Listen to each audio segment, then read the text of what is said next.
to the Descarado won the Caulfield Cup again. American to the end. Hello and welcome to your daily bite of racing as the Victorian Spring Racing Carnival focuses on Flemington and tomorrow's start of Emirates Melbourne Cup Week. And despite 4 Group 1s and the appearance of some exciting gallopers, Derby Eve has been hijacked by the jockey of the spring. Craig Williams, striving to become the only jockey to win Australia's Big 3, the Caulfield Cup, Cox Plate and Melbourne Cup in the same year, had his hopes dashed when his appeal against a suspension was dismissed. But not all was completely lost, with Williams now having one last avenue of appeal, the Victorian Civil and Administrative Tribunal.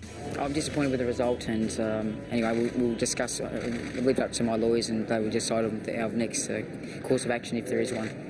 No, definitely haven't given up hope. It's still my dream to be able to ride Dunedin in the Melbourne Cup, and like I said, I'm hoping that we've still got a couple more options. Williams appeared before the Racing Appeals and Disciplinary Board over a 10-meeting suspension for careless riding at the Bendigo Cup meeting on Wednesday. Anyway, that's the verdict as is, and I've got to focus now on Derby Day.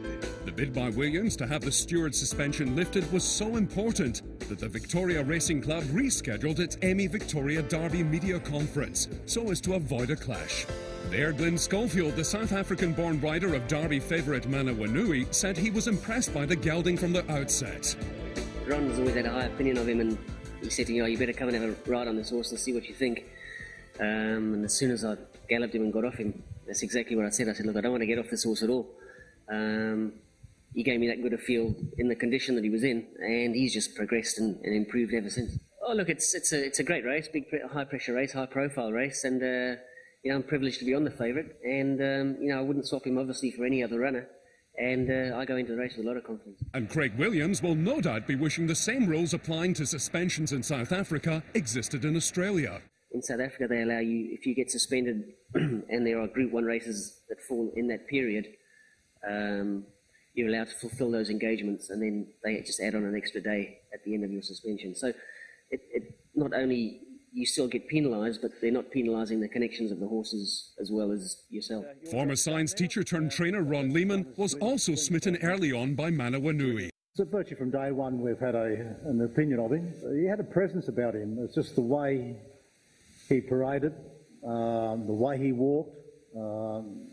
He was a good style of horse. He wasn't not an overly big horse. It was just his presence and the way he walked out that caught my eye. But Derby Day is much more than just the Derby.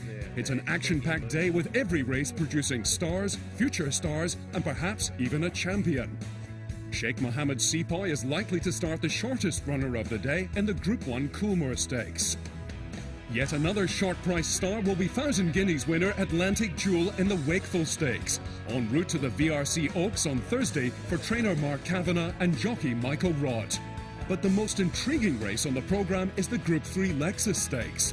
15 of the 16 acceptors in the Lexus are still in the Cup, but only 3 of them are assured of a start. The rest of them are hoping for a last-minute exception from the ballot by winning, as Shocking did in 2009 and Brew in 2000, on their way to Melbourne Cup success.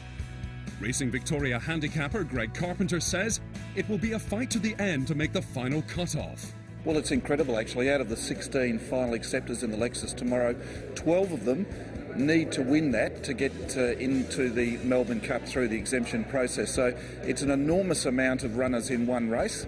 The spoilers, of course, are Home on a Wing, who's not in the Melbourne Cup, Tactic for David Hayes, Older Than Time for Gay Waterhouse, who are both already safely in the field, and Tullamore, who may not run now with the defection of Linton out of the Melbourne Cup. They might save Tullamore, but every other runner will be trying to get that last ticket into the Melbourne Cup. With grey skies forecast for tomorrow, Flemington Racecourse manager Mick Goody will be looking to the heavens as the first of 4 days at Flemington unfolds. Obviously the forecast isn't what you'd like, but the track will deal with that.